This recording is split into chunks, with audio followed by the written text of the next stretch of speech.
One. Hello, everyone. This interview is one I've been buzzing to do all week. My buddy Gerard Walsh is coming onto the channel. I don't even know where to begin. You may recognize him. He does great comedy stuff with Darren Conway and Joe McGuckin. He did Free Gaff, which is, something that is big amongst me and my friends. I was just talking to him a little bit off air, and like normally I'm interviewing filmmakers from all over the world, and I'm like, lads, you're never gonna guess who I nailed an interview with. And normally they never care. I haven't been able to crack them yet, but this was the first one. They're like, no way, a man who did the Ronaldo clips. That's lethal. So, dude, it's a pleasure to chat with you. How you doing today, man? Yeah, I'm good. Thanks very much for having me. Yeah, all good. Ready to have a little chat. Yeah, dude, it's a pleasure, man. So, what was the first time you think in your life you've ever experienced heartbreak? No, I'm only messing. I think I'll ease you in a little bit before we get into. We were just talking off. You're in the sticks right now, brother. You're living the culture lifestyle, right? Yeah, well, I mean, according to me family, it's the sticks, but like it's really not. Like it's literally, I'm right beside Lucan, so like it's on the outskirts. I'm still kind of in the city, like, so I'm So not when too you're far away. hungry, you just go out with a stick and just hunt for food, basically. That's exactly what it is. And we have foraging sites out this side, and then we can have sacrificial stuff as well on the other side. Yeah. So it's all there. You know, we have a lot of chickens that we kill for you know yourself. I know myself, yeah. I don't like to get my hands dirty as a YouTuber. I have people for that, but I Yeah, know I'm aware of the concept of what you're talking about. You know yeah, what I'm saying? But dirt gets on my hands, and then it becomes a mess for everyone, and it gets on my Prada and stuff like that. So, yeah. You but don't you don't want that to happen. Like your no, Gucci, you don't want your Gucci fucked up. not with me. More Street Gucci, Goosey, spelled with Oh, one C. Gucci. Gucci. I can't afford that premium shit, man. If people start subscribing a bit more, maybe I'd get some Gucci. So let that be a lesson to you. All you subscribe.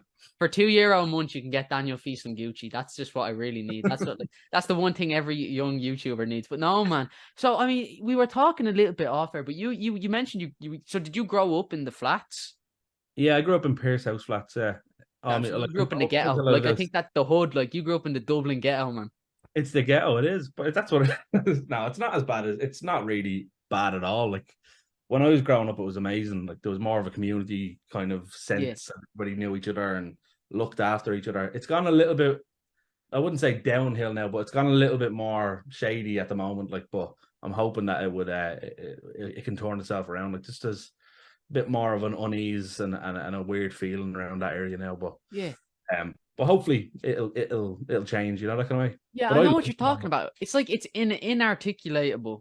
That's a big word. I must have heard that from somewhere. But you can't really articulate. But there is that feeling, I think, of unease just in Dublin now. And like people do be telling me stories like back in the day, Dublin would be great and stuff like that. And I think there is kind of a shift happening in Dublin. And I can't articulate it, but I think if you're from the area, if you're from Dublin right now, if you're involved in these circles, you could probably understand what I'm talking about. But let me ask you, did growing up in the flats shape your love for film in any way? Because I can't I love Dublin, but Dublin, the Irish film scene now is brilliant. But I don't know what it was like when you were growing up in the flats. I don't know what that accessibility was like. And growing up in the flats, I think there is kind of this notion of you want to do film, man. Like, what are you talking about?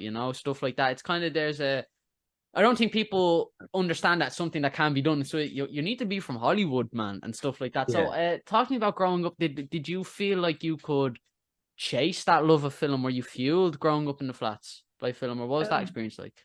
so it wouldn't have been like I wouldn't have been encouraged necessarily. Like I wouldn't have been discouraged either. It was just wasn't a thing. Like there wasn't Yeah, yeah, wasn't any filmmakers around the area. It wasn't really a thing that anybody would even think was a job. You know that kind of way. yeah, yeah, I think what happened was I was actually I wanted to be an animator. Actually, I was kind of into drawing and art and stuff. And then as I was growing up, so my ma used to work on the committee in the flats, and she would kind of look after film crews that wanted to come in film in the flats, basically. yeah, So Intermission was shot in our flats, and Inside I'm Dancing, another film with Brendan O'Carroll, and there was a couple of ads shot there as well.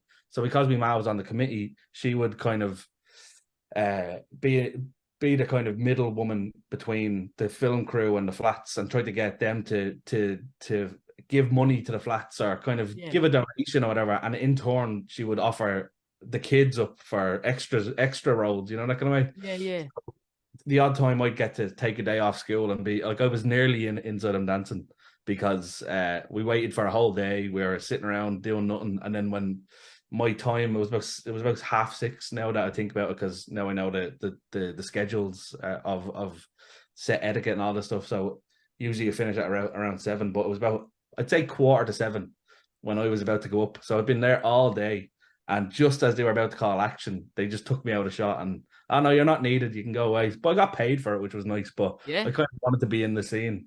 But seeing that kind of like, it was the flats were a buzz when it would happen. Like there was catering, Really? you could go over, get some food, you could go and chat to the directors if you wanted to, as long as you weren't being little bollocks, like you could actually interact. So I got to kind of have a chat with people and just see all the inner workings of it, which was amazing. And then from that, my ma saw that I was a bit interested, and then she actually asked the locations manager if I could do my work experience with him. So it just so happened that the work experience lined up with a production that they were doing in the week, kind of with the location scout going around. He put me as his assistant for a few days, where I would be going to set back and forth, printing off stuff for the scripts. I actually have the script still from that. Like they gave me the script from episode 1, which was cool. I still have it. Yeah, remember the TV show that it was? It was called Proof 2. Like it was the second series of a show called Proof. Wow. And, but like I got to do everything. I got to do set decorations. I got to sit in with the director when he was watching casting and stuff. So it really gave me the buzz. Like, you know, that kind of, and it's not something that, like, obviously that was a unique situation for me. Like I think if anybody really wants to do it, they can just go up and ask. It's like, is there any chance I could do this? Have you got any connections that I can maybe do a bit of work experience? I'd say that that people are very open to it, because it's just a week out of their kind of schedule, and you're just kind of floating around and helping them. So I think anybody can really do it. But I was lucky that my ma was kind of involved in that, and she had the numbers that she could ring and get in touch with the right people. But also you need to have the interest in it as well. Like, and she saw I had the interest.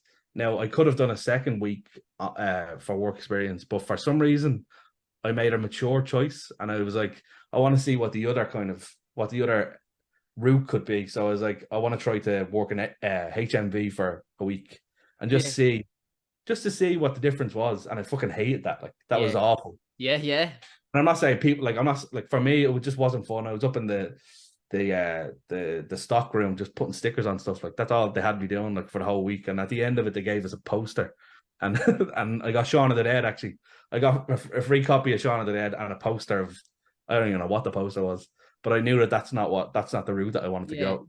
I saw the other route, and that was magic for me, like, you know, that kind of way.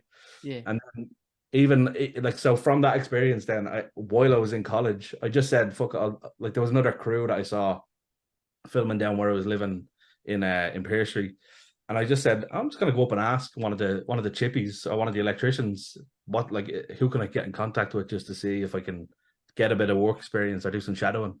He put me in touch with somebody else, and I ended up doing a week on a show, on a UTV show called, they hired me as an AD, which, like, as in like a 7th AD or something like that, and I got to kind of actually do a week's work.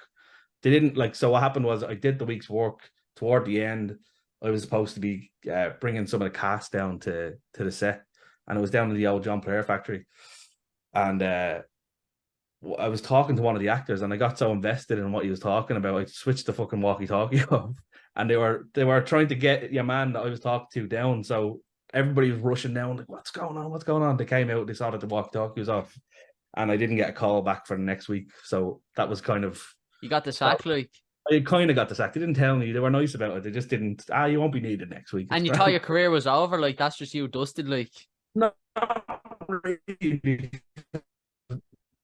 Insane. It was an amazing experience. It was amazing to see all of it working. But for me, I didn't want to. I saw that as, it was a job. It felt like a job at that stage, because it was AD work, and it wasn't really where I wanted to go with what I was doing.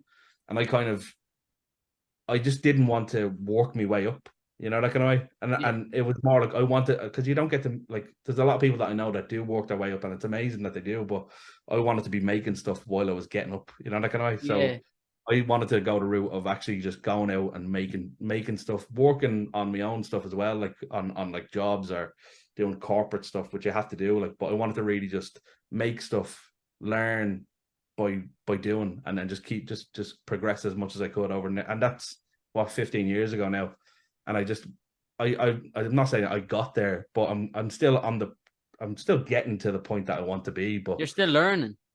still learning. But I'm glad that I didn't go the other route, because I've kind of taken on every role in most like in most of the corporate stuff, or the ad stuff, the smaller, like online ads. It's me just shooting, directing, editing, doing sound, lighting, all this stuff. So I'm learning a lot that I can bring onto a big job with like other crew that. So I'm in the know a little bit more than somebody that's kind of just directing, you know, that kind of way. So Yeah. I have a bit of understanding of everything, even visual effects and stuff. I kind of have an understanding of all of that. So when I'm shooting stuff, I know what way I need to light it, what way I need to shoot it in order Really? for. So would you Yeah. do your own cinematography?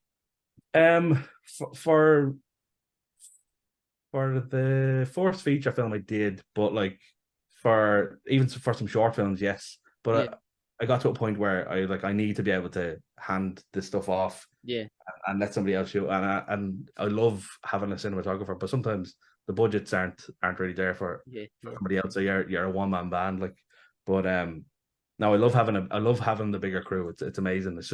It's hard to come by sometimes when it's just an ad for like a yogurt, you know, kind of on Facebook, you know, that kind of. Yeah.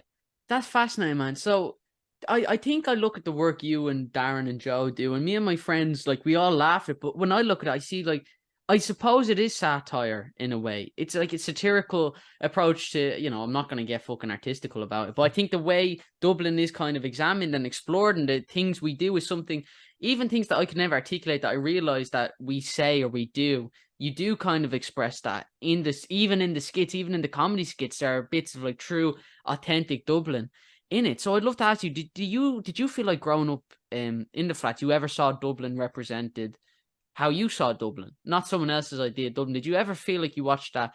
Like, for me, like you mentioned Intermission there, Intermission is within my 5 favorite films ever made. Like, I think that, In Bruges, My Left Foot are probably my 3 favorite Irish films ever made. And like, for me, that was like the first time I'd ever actually seen, like people swearing and making, like, people who are actually Irish and brown sauce and tea and all this shit that for some reason registered in my brain as being like, these were people who could live down the street from me. Did you ever Yeah. feel like growing up, not even as a filmmaker, but as a film fan, you saw the Dublin you knew represented visually? Yeah, 100%. And I think I was actually only watching your Lenny Abramson interview the other day, and it was Adam and Paul for me, to be honest. It was because obviously it's city center. I know I've come across a lot of people in that film like that would represent people I know, and it's town. There are those dodgy parts and there's dodgy people, but there's people, those are people that I would have grown up with as well, like, you know. So there's people now that I know that would be in the same situations as those two lads. And Yeah. even like the pub that they shot in was the Dockers, and that's like 2 minutes away from, like, my parents used to drink there when it was open. Now it's back open, like it's all hipstery now. It's Yeah. the Dockers is back, but like that's what it used to be, a dive bar where literally Dockers used to go to drink after their shift. So I would have seen that, and I would have that would have really hit home. And I went to see that with my school, like with my secondary school. Like, so when I was in secondary school, we went to the Screen Cinema in town. Went to see it, and I actually did an essay for my mocks on Adam and Paul. In it, and it wasn't even like the story of it; it was the film. It was costume, and it was Yeah. story. And I wasn't told to do that. I wasn't even. They said you could pick a film, but like they didn't say pick Adam and Paul. Like, it was, I'm sure there was other films that they were thinking of, but I was like, this connects with me, so I wanted to do something around that. And I think the stuff that Lenny does has kind of influenced my kind of work as well, like, because it is kind of this, like, no, I'm not going to toot my own horn, but the stuff that I do is kind of, I want to be able to tell the truth through a Yeah. camera. So I see with Lenny's stuff, it's real. Like, you can feel it's real, and that's what I want to. I'd like to achieve that with stuff that I do. Now, there are things that I've done that are like, I put a lot of effort in, and maybe they're not as real as I'd like them to be, or there might be a bit of fluff in them. But Yeah. I'll learn, and like, yeah, and I think hopefully as I progress, I might be able to get to that kind of, to exactly what I'm looking for, the sweet spot of real, Wow. also cinematic. You know, that kind of way. Yeah, Derek Cianfrance, who did Place Beyond the Pines, Blue Valentine.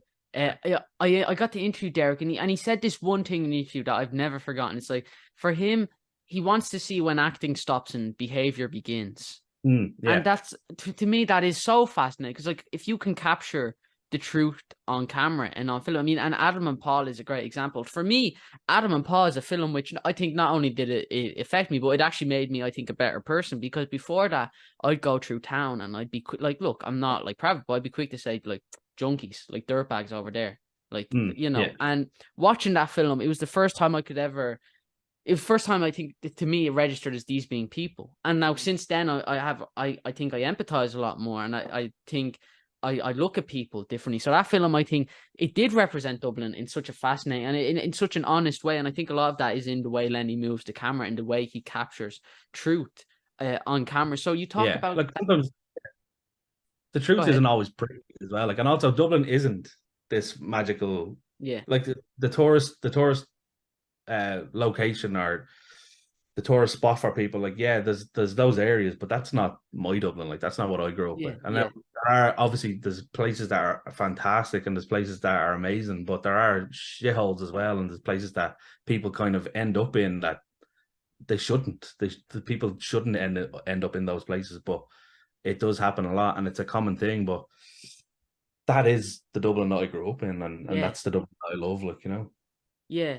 And I so also has, think Snapper and fucking the commitments again. The commitments is shot near me as well. Like, so the commitments, the Snapper and the van, like they're all that's Dublin for me as well. Like, there's yeah. miserable side and even in Adam and Paul, it's the funny side. But with the Snapper now and all the Barrystown trilogy, there's still that, and I don't think that's been recreated yet. And I'd love to be able to.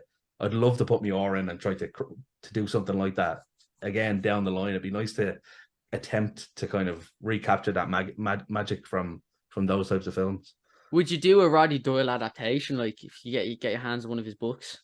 I don't know. I don't know if I don't know. Like, if it was there and I was allowed to do it 100%, but like that's a lot of pressure.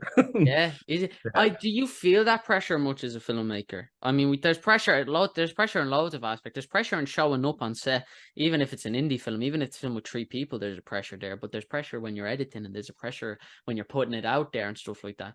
Do you Hmm. feel that pressure, and are you able to? Have you adapted? Are you able to cope with that pressure?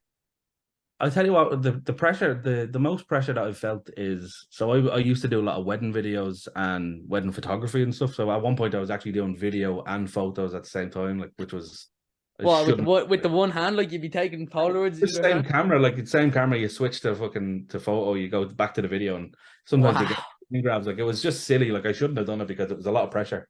That's the pressure that I felt when I was like that. I have felt, and it's the most pressure that I felt because yeah, that's somebody's day. Like, if you fuck that up, then they don't get to see Wow. their day again.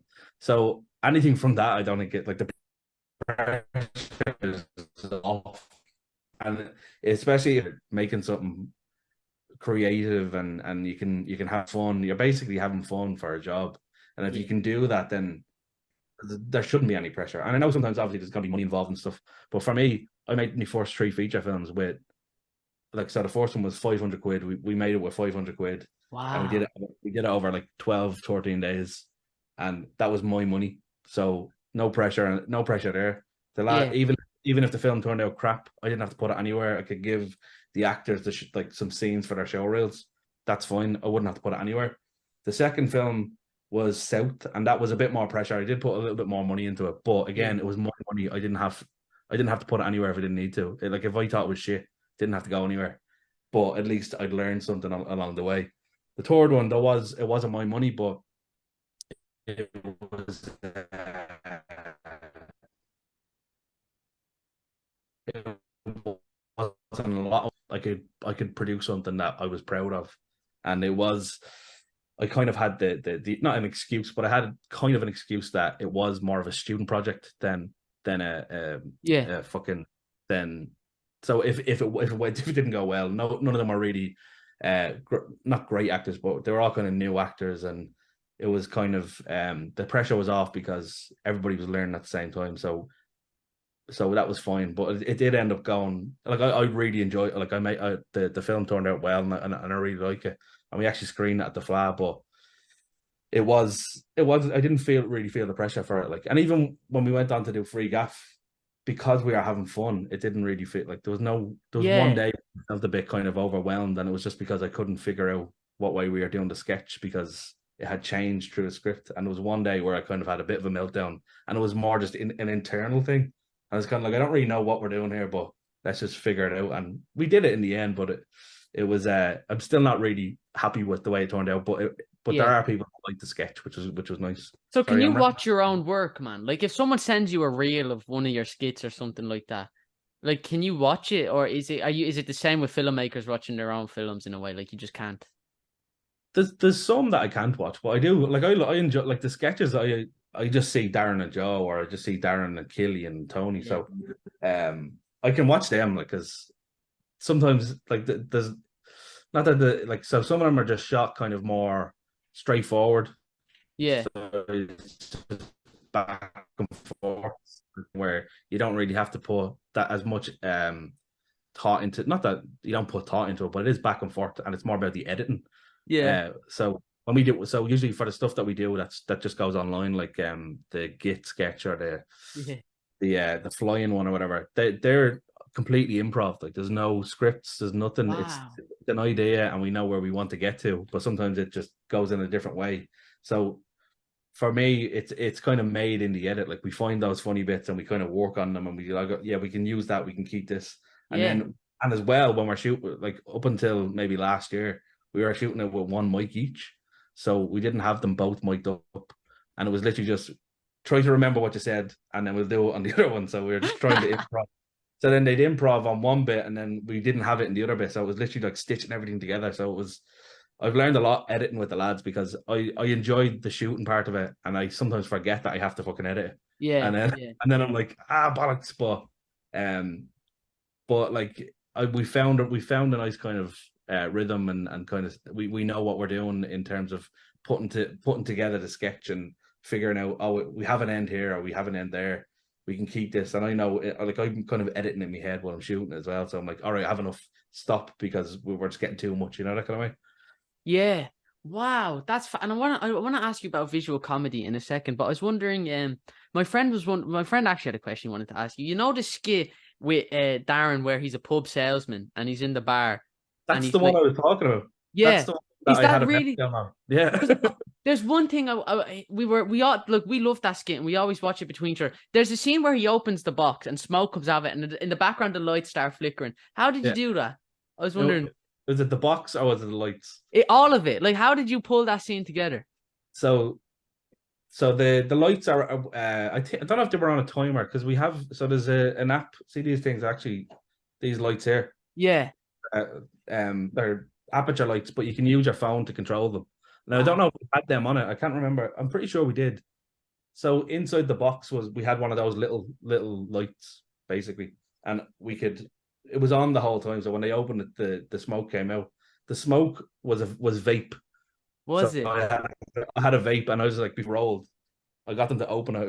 I blew smoke into it, and they closed it. And then on action, when they opened it, it was still coming out. Like, so that's how we did the smoke. But the lights were just, I think they were on a dimmer switch, as far as I can remember. And am I imagining this, or is there a light that shines on their face from the box? Yeah, so it was one of those little lights. We just literally popped it into the box. Wow. When they open it, it lights their face. So I love figuring stuff like that out on set. Like, and I've always when I'm not vaping as much as I was, but like I would always look for an excuse to put smoke in by using the vape, like, that kind of. But yeah, like it's those kind of problem solving things are like, I love doing that. Like just figuring out, well, how can we do this? How can we do that? And there was one recent, actually the other day we shot something, and I'll send you a link Please, after this because it's not going out yet. It's for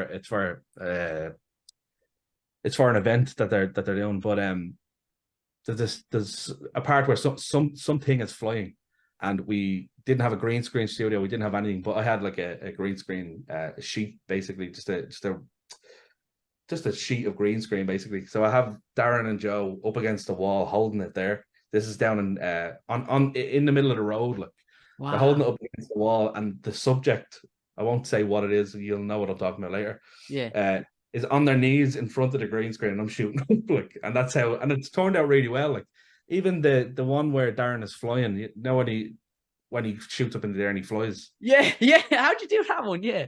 So I literally just put I shot him on it. He was lying on the grass, and because the grass is green, I Ah, literally put the green screen. So I just literally just keyed him out and then put him into the sky. Like, so I yeah. love all of that kind of stuff because I know little bits of VFX and all the stuff. I can, like, oh yeah, I can figure it out. Like, it'll look a bit shit here and there, but I can figure it out. You know, that kind of And way. what would the crew be like? Would it be you and just two of the lads, or would you have a sound guy?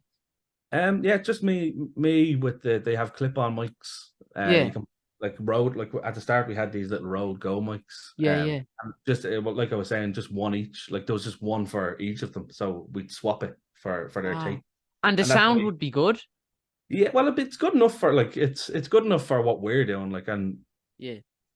but, like, yeah, you wouldn't notice it on Instagram, like, you or Facebook or social media. You wouldn't really notice the you wouldn't notice the bad sound. And now there's so much kind of software with, like, the editing systems that they use that you can kind of clean it up really easy. I just click one button now and I get rid of the background. It's an isolator thing and it works really well. It might, like, it wouldn't be up to the scratch as, like, free Gaff, like, but that was, we Yeah. had a production, we had an editor, a sound mixer and stuff on that. But for the stuff that we're doing for these kind of things, it Wow. works well. And that's why when you look at the sketches at the early days, you'd never see them in a two-shot talking because they didn't have, there's no mic for both of them. Like, so it's always coverage. Yeah. So that's a little insider But trick. that's fascinating, man. I love that kind of guerrilla style of just going out there and just doing it like with the lads. Let me ask you about visual comedy. So I got the interview like David Dobkin, who did the Wedding Crashers with Mm, Owen Wilson and Vince Vaughn, and he's done some other comedy films. And then I got to interview Ross and Turber, who did Dodgeball, and these comedy directors. And mm, something I never realized, but just through talking with David Dobkin, we were talking about this point of like when he shoots comedy, he treats it like he's shooting The Godfather. And because I remember Vince Vaughn was slagging him for it. Vince Vaughn came to, like, because him and Owen Wilson were having a chat, like, okay, maybe we could line it up here. And Vince Vaughn was like, guys, we're not shooting The Godfather. But he mm. had such kind of a serious approach to coming in and directing this comedy as a filmmaker, because so much of comedy is something may not be funny, but if you leave an extra second in, all of a Yeah. sudden it's funny. If there's a cut and it's a close up, then that line all of a sudden becomes funny and stuff like that. Understanding comedy as a visual medium, is that something you struggle with, or is that something you just adapt to working with the lads? I think it's like the lads definitely taught me a lot, like, because their timing is, like, the both of their styles is completely different. Because Really? yeah, and it's just, I don't I couldn't even put my finger on what it is that's different. Like, I would never be able to write a sketch for Darren because he's just, it's just funny. Whatever he does is just funny. Like, you know, like, Yeah, right. yeah, And yeah, Joe would be Joe. He's funny, but, like, he would be really capable with the script, and kind of, you could kind of write for him and he'd make it funny. You know, like yeah, you kind of turn it into something funny with his facial expressions and all the stuff. But they're different to write for. They're different to kind of, I wouldn't even say direct, because we have this kind of back and forth that's there now. But I've learned a lot by just, like, yeah, you can show Joe's kind of expressions a little bit more as a reaction shot, and then Darren has his own reactions, and even, like, with wow, comedians, you kind of pick up on all of these new nuances between each performances, and what you can kind of utilize to maybe bring up the comedy a little bit more, you know. But I yeah, would take the same approach. Like, I would shoot it like I would shoot like I shoot everything like I would shoot a film. Like, I wow, want it to look great. I want it to sound great. I want it to kind of make sense, make the story make sense. And you're basically making a story, like a short film, every time you do it, and it needs a yeah, beginning and an end. And if it doesn't have the end, is the punchline. If you don't have the end, then it's not funny. Like, but obviously in between, the lads are throwing out all these improv bits and these little jokes and stuff. And yeah, it's just whatever we're doing, it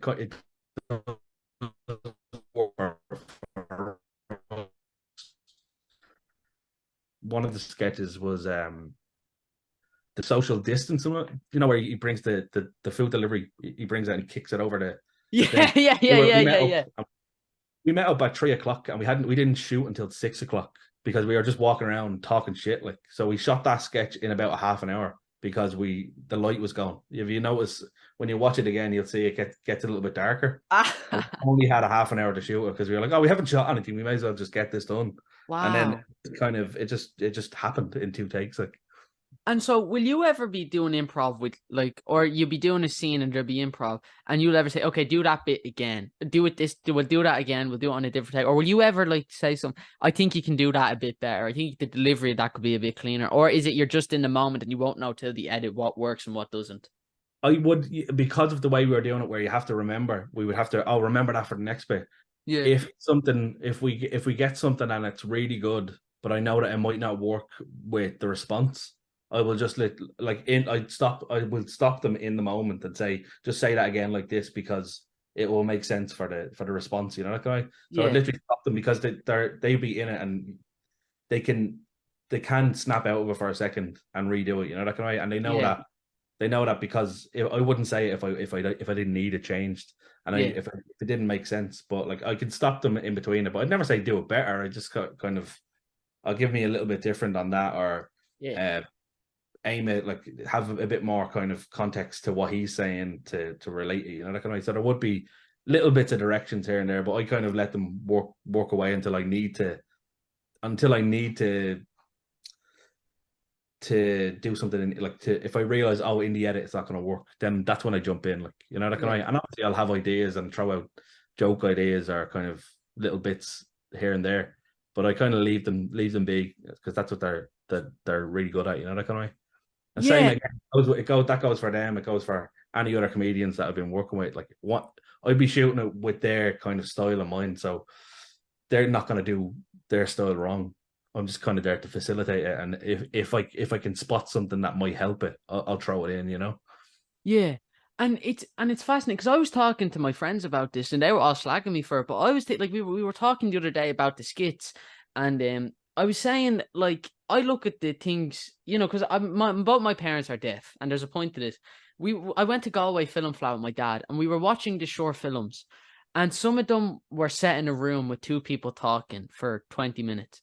And I think it like look, it'd be a great film, but I remember thinking if they're not telling the story visually, like if you can't understand this without the sound on, well then I guess inherently it's not a functional film. Because I was looking at my dad, I was asking him, so did you know what happened there? He could tell me the story on some of them, and then other ones he wouldn't have a clue. And it was fascinating to see that visual storytelling. And Christopher McQuarrie, who does Mission Impossible, he edits all of his films without sound. Like he doesn't use Okay, music yeah. without sound. And so this my point comes back to this. I think you look at comedy, and I think recently I've been watching a lot of Buster Keaton and Charlie Chaplin, Oh who yeah. are like, I mean, who do these comedy films that are like fucking no sound, and it's just all visual storytelling. And I was saying to the lads, I think what Darren and Joe do is something similar enough, because although they're not as like fundamentally slapstick, and as though they're not emotive, like they are. I think you can watch those skits without sound and laugh because of how Darren would stand there and like you'd say something, you could see in his face, and how Joe would react off that. There is, I think, a visual storytelling going on there. So this is my kind of long-winded way of saying, do you feel like the visual storytelling is just as important as the actual comedy when you're making these skits?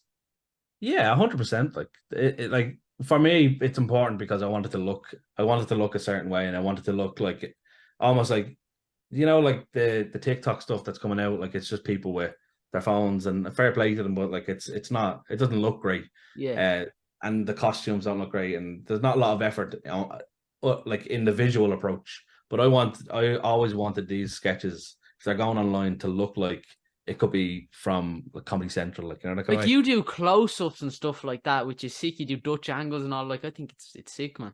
Yeah, like I'm taking whatever I've learned from watching films, from making films, from doing music videos. I'm taking all of that and just putting it into it. I don't want to half-arse, like, not just the sketches. I don't half-arse anything when I'm doing it, especially if I'm doing it by myself. I have more to prove to myself that like I can make this look fucking cinema worthy. You know, that kind of way. I wanted to Yeah. make it at least one or two shots. I want to be able to use that as a still and post it online to be like, this is cool looking. You know, so that I do. I want to be proud of it. Like, it looks like we had a crew, even though it was just me. You know, Yeah. but obviously on the shows like Free Gaff and stuff. We had a crew, and I was trying. It was a little bit of a, I wouldn't say not a rocky start, but like just trying to get to that visual look. Took 2 seasons, I think. So the fourth season was, I was a little bit kind of, oh, maybe we shouldn't do this. Maybe we should. I was a little bit weary of being able to do certain things because obviously there was money involved and RTE wanted a certain thing.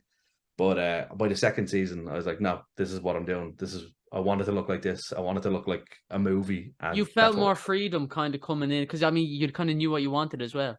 Yeah, like because I think it was mainly the story stuff in season one that felt a little bit flat. It wasn't exactly what I wanted it to look like, and that was my choice because I was kind of like playing it a little bit.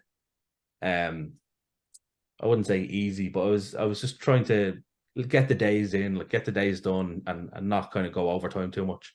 We did, but like that's another story. But the sketches I got to kind of go a bit more cinematic on and use different kind of lighting techniques and work with the DP a bit more. Wow. And then on season two, because we had built that relationship in season one, season two we were flying. We knew exactly what we were looking for. Yeah. We knew the story, the kind of lighting that I wanted to get was all kind of understood between me and the cinematographer and the crew and the gaffer. So that's why it feels like there's a massive jump from season one to two in the visual language and how it looks, you know. Wow. And so do you think there'd be a season 3 or is that something? I don't know. I'd love to do a season 3, but we haven't heard. We've heard bits and bobs, but there's no certain kind of answer. Yeah. That's why we ended up doing that's not why we did the bandwagon thing, but we did a kind of a factual show recently where it's almost like a documentary type thing, but we put our own little spin on it and made a scripted with documentary. So like it's bookended with script, and in between it's all real what happens, but the lads are kind of heightened as characters. So it is Darren and Joe, the real Darren and Joe, but it's more heightened. So it's kind of like Free Gaff, but it's supposed to be real life, you know, that kind of way. Almost like mockumentary, but the subjects aren't. It's kind of a satirical approach again. Like I think I look at the satirical approach you take your character, and I mean I know you recently did a video with the meditations from an anxious mind. Fella, he's so gas because I mean he's so deadpan and the way he delivers everything. I don't even know his real name. All I know him by is Meditations of an Anxious Mind. Like that's what me and the lads know him by. Do I still have you here? Yeah. Oh yeah, you're still here. Sorry, I thought you cut out. Yeah, you went a little bit there, but that's all good. Yeah, Meditation of an Anxious Mind. I mean, even that's kind of a satirical, like that video you made, because I mean, Mo Dunford was sharing it, Mo's amazing. Terry McMahon was commenting on, like, people love that. And that was a satirical approach to Ireland. I mean, the way you kind of deconstructed Ireland in that I thought was beautiful. Do films help you understand, like things about life, things about Ireland? Have films actually helped you as a person understand the world? I think so, yeah. No, there's nothing that kind of jumps out to me at like this is the thing that made me think this way or that way. Like, but there's, yeah, definitely. I think it's approached my kind of outlook on life and the way I see things more so visually, I think. And there are films obviously that would affect me emotionally and make me think. But I think it's the films that I kind of leave thinking, what the fuck was that? that affect me. But they stay in your mind, like you don't know. That was like After Sun. I saw After Sun, the A24 film, and I thought, shy. Oh, really? I was like, shy, but I couldn't stop thinking about it. Yeah. And then the next day I woke up, I was like, oh wait, I love this film. Like I actually love it, and I just didn't realize I loved it. But I came out of it, and what I thought I didn't like it, but I didn't like how it made me feel. I didn't like the effect it had on me because of how emotionally affected me. So my initial reaction was that was bad. I didn't get it, but I think I felt it before I understood it. It affected me in such a way. So I completely understand what you're saying there, man. Yeah, like there was. Have you ever seen Under the Skin? Is that Gaspar Noé? No, it's a guy that used to do the Radiohead. I can't remember his name now. He's Jonathan Glazer. I think maybe, yeah. But it's Scarlett Johansson and she's an alien in it. Yeah.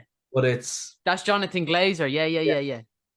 Like it stuck with me for weeks. Wow. And it wasn't even like this. I don't know what it was. It was just a feeling that I had after. And I was like, I feel uneasy. After so I felt like I shouldn't have watched it, but it really stuck with me and it impacted. I wanted to go out and do something. I wanted to make something exactly like that straight away. I didn't, but like I concepted something, but I never did it. I was just like, it inspired me, but also terrified me for some reason, and it wasn't even that scary of a film. It was Yeah, just it gave me a weird feeling, almost like The Shining, that kind of weird feeling. So it's yeah. like, ugh. But That's so fascinating, man. If you could direct any film, like a feature, would you do a comedy? Would you do a crime thing, a horror? Is there something you gravitate towards? for a long time, I wanted to do Shane Med piece of Oh, just like sorry, you something cut like that. out there. You cut out there. You're Yeah, back now, are you? Oh yeah, sorry. Could you just repeat that? Like your whole answer cut out. Just yeah, no, but for a long time, like from college onwards, I always wanted to do something like social realism, like Shane Meadows, This Is England, or fucking Dead Man's Shoes, and really just Mark get in. O'Connor put me onto him recently. Mark O'Connor did Cardboard Gangsters. He's letting me shadow him on his one of his upcoming films, and Was he this put the me new one onto over in Shane. Paris? Sorry. This the new one over in Paris? No, he's still trying to get funding for this one. He's going to do in Ballymun, actually. So Okay, yeah. he's working on it in Ballymun, but he put me on to Shane Meadows and stuff, and Nice. he's like an encyclopedia for film. I thought I was good, but he's like I'll get a message from him, and it's like John Cassavetes, and I'll just spend the whole day watching John Cassavetes films. There's Yeah. like French New Wave, Italian neorealism, but Shane Meadows is so good, man. Yeah, he's such a I would love to be able to make something as powerful as him. Like, but Yeah. it's kind of moved on now. Not that it's moved on. I'd still love to be able to do to be able to have the freedom to to make something like that, because I'd love to be able to have workshops with actors, and even find not like I'd love to shoot with non-actors more so, because to get those real performances. But hopefully down the line, that's where I will end up going. But for now, I'm working on something with Screen Ireland, a script that I wrote, and there is comedy elements to it. It's drama as well, and there's also like supernatural elements to it as well. Like, I'm kind of going down a completely different route than I've gone before with me films anyway. Anything that I did was a bit dreary and a bit kind of mopey and the usual kind of student filmy type stuff. But Yeah. there's a bit more nuance in this. It's a vampire film, but like it's not really as well. Like, so it does. I want that to be a vampire film that's not really about vampires. It's more about relationships and exploring different kind of topics. So that's the next thing. That is where I will be going next, hopefully in the next year or two. Wow, does that excite you or scare you? That, but You're back now? yeah, back now. Yeah, It's that Sticks Wi-Fi, brother. It's that Sticks Wi-Fi, man. I thought I had full bar. No, it's not full bars. I thought I had. It's all right. Look, I'll let it slide just this once, but don't let it happen again. All right, I'll let it slide. I'll let you away with it this Okay, time. okay, boss. I'll Okay, let you boss. away with it, right? I mean, this isn't fucking, this isn't amateur hour here. This is the Daniel Feet 33 YouTube channel, you I know? was trying to connect my camera up and everything to make it look all cinematic and all that jazz, but You should. I was hoping you'd have like a cigar hanging out your mouth for the whole interview, but no, I smoked that beforehand. yeah, I know. I could smell it over here. You know, like the smoke was filling up the room here. I started coughing a little bit. But no, man, that's sick. Let me ask, does that idea excite or scare you, doing that kind of like working on a feature film like that and having it be yours? It's exciting for sure. Like, it's definitely like, so for since I started doing what I'm doing, 15. I'm doing this now 15 years. I've been trying, like, the next step was always to get screenplay development from Screen Ireland and be working with Screen Ireland, and that happened this year. So, like, I've reached the first stage of the goal. And the next stage is to make the film, maybe get development funding and stuff. So I'm really excited about it, and I really want to get the cast that I want, and I want it to be a big deal. But it's the start of it now, and hopefully we can if I can get what's on my head out on screen, I can You'd feel be like chuffed. yeah, I feel like it's gonna do. It will connect with people. Like, I feel like it's gonna be a good film. Like, it's gonna be something that I'm really proud of if I can achieve it and get all of the ducks in a row. You know, that kind of way. Yeah. Wow. Yeah, Gerard. My last and final question before I let you go: what advice would you have for anyone looking to become a filmmaker? Um, I was watching Neil Blomkamp, your interview with him, and it's Oh, but that's an old one. You're yeah, taking me and back. it's the same advice that I'd give that he gave, and it's also the same advice that, like, Robert Rodriguez or Kevin Smith, that I really kind of took their advice on that, and not that I know them, But Yeah. it is just make a film, just go out and do it, and like we have phones now, like with there's phones you can shoot stuff on. You can get a cheap camera that's the DSLR that'll make everything look beautiful with some nice bokeh in the background, depth of field. You can learn everything off YouTube. You can learn how to edit. You can learn how to do visual effects. You can learn how to mix your film, create music. You can do anything now, and it's all on a phone or on a shitty cheap camera. You know that kind of way. There's no Yeah. excuse not to make it, and don't just go into your first film thinking this is going to make me world famous. I'm going to get all the accolades, go to all the film festivals. It's probably going to be shit the first thing that you make, but you're going to learn something that'll make the next film work better, and it'll keep going and keep going. And by the time I'm 34 now, you're still Wow. learning, you're still trying to get to the next thing, and I'm still trying to reach that next milestone, and hopefully it'll continue until I'm 80 and I'll 90, 100. I don't know. It'd be Yeah, nice to that's sick. Die with a camera in your hands. yeah, that's good. Like I'd happily go out that way. Yeah, that's Phil, the dream, man. that's the last thing he filmed is his own demise. Dude, man, that's I have like it sounds a bit weird. I'll tell you about it off air, but I have a whole scheme for how I die on camera. So Okay. I'll share that between me and you. Wait, no, that sounds weirdly suicidal. Like, no, it's not weird, guy. I'm gonna naturally play it out. All Yes, right, this it would naturally play it out. yeah, But I have my glory years ahead of me. yeah, but as well, I will say it's not so I think around February. I've been working on a documentary now as well for the past few years, and in February we're going to be releasing that on RTE. So if anybody's watching it and is interested, there's documentaries out there as well. But this one is a really one that it's really close to my heart because I've been filming it for 6 years, Wow, and what? it's taken up. Not that it's taken a lot of my time, but like it's taken up. Like I made friends through it. It's a really interesting story, but like it'll be out. Like it's something that needs to be seen. It's an important film. I think in my eyes, it's an important story, not the film, but the story itself is important. So it's called it's about Coco's Law, and that's coming out in hopefully February on RTE. So that's something Wow, man, that's that it. I'm gonna be really proud of as well because it's I know that the Jackie Fox is the subject, and it's about her journey. So wow. yeah, just she's become a good friend, and I'm delighted. I'm really excited to get this film out so people can see what she's done in the past 6 years. Yeah, man, that's great. I was actually going to ask you, do you have any new projects or anything you'd like to promote? So that's one of them. That's one. Coco's Law. Yeah. Coco's Law, February, RTE. Yeah, well, for now it's February, but we're starting the edit now next month. But like it should be February, but it might be a little bit later. You never know with the schedule. Yeah. And then obviously the Free Gaff is still up on RTE, and then the new one, the Rugby Bandwagon's on RTE too. The Player, and I have a couple of features. There's one on me Facebook. The first one's on Facebook, and South is on Amazon Prime. So Wow. have a look for them if you want to have a look at any of my stuff. Me and you, just a couple of RTE boys, like just Oh yeah. RTE lads. Yeah. Wait, hang on. I have a question for you. I need to know how do you get all these interviews? What's your trick? What's your secret? I'll share that trick with you off air, Gerard. If it was anyone else, you bastard. You think I'm going to tell everyone my secrets? Who do you think I am? I'm not. It's not amateur hour. Who do you know? Well, who do you have thief. work on? That's what I want to know. You rapscallion. I'm going to divulge the secrets off airs, but none of you get to hear it. Everyone, thank you guys so much for watching. Go follow me over on Instagram if you'd like Daniel Feature Tree. And as always, if you have the means, please make sure to donate to the National Deaf Children's Society. Gerard, did you mention you're on Facebook, Instagram, Twitter? Yeah, Gerard Walsh filmmaker on Instagram and TikTok and all that jazz. Gerard Walsh filmmaker, cool. Everyone go check out Gerard's work. Gerard, such a pleasure to talk with you. I'll talk to you off air, but thank you so much for taking the time to chat with me, brother.